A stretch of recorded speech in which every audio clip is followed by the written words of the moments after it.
পরিত্যক্ত ঘর থেকে এক ব্যক্তির পচা গলা মৃতদেহ উদ্ধার। মৃতের নাম বাদল সরকার। ঘটনা বিশালগড় থানাধীন গোকুলনগর ভুইয়ার মাথা এলাকায়। জানা গেছে, দীর্ঘদিন যাবৎ মানসিকভাবে অসুস্থ ছিল মৃত বাদল সরকার।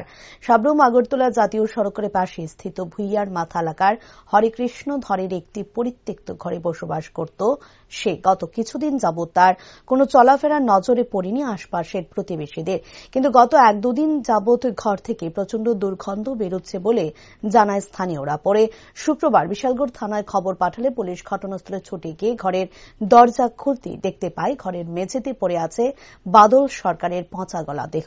খবর পাঠানো হয় মেডিকেল টিম এবং এক্সিকিউটিভ ম্যাজিস্ট্রেটকে। মৃতদেহটি পচে যাওয়ার ঘটনাস্থলেই মৃতদেহের ময়না তদন্ত করা হবে বলে জানিয়েছেন পুলিশ।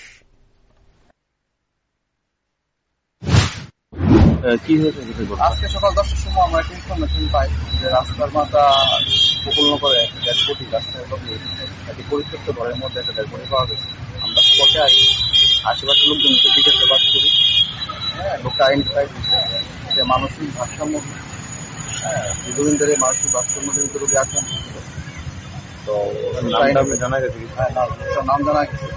ওর নাম হচ্ছে বাদল চন্দ্র সরকার, বাবার নাম বীরেন্দ্র চন্দ্র সরকার, বাড়ি বিষ্ণুপুর, বয়স 27। বাড়িতে কি আর কেউ ছিল? তবে দেহটা পাওয়া গেছে সেখানে কি কেউ বসবাস করতে? না, এটা পরিত্যক্ত মানে কদিন হবে মারা গেছে বা কিরকম প্রাথমিক ভাবে কি মনে হচ্ছে? ডেড বডি দেখে তো মনে হচ্ছে 2-3 দিন হয়ে গেছে। মানে দেহটা কি ঠিকঠাক আছে না ওরা ডিকম্পোজ করতে গেছে? হ্যাঁ, এখন আমরা টিম অফ ডক্টর আইতাছে, ডিসিএম সাহেব আইতাছে, আমরা এখানে ডিএম করবো। স্পটে অন স্পট কি হবে?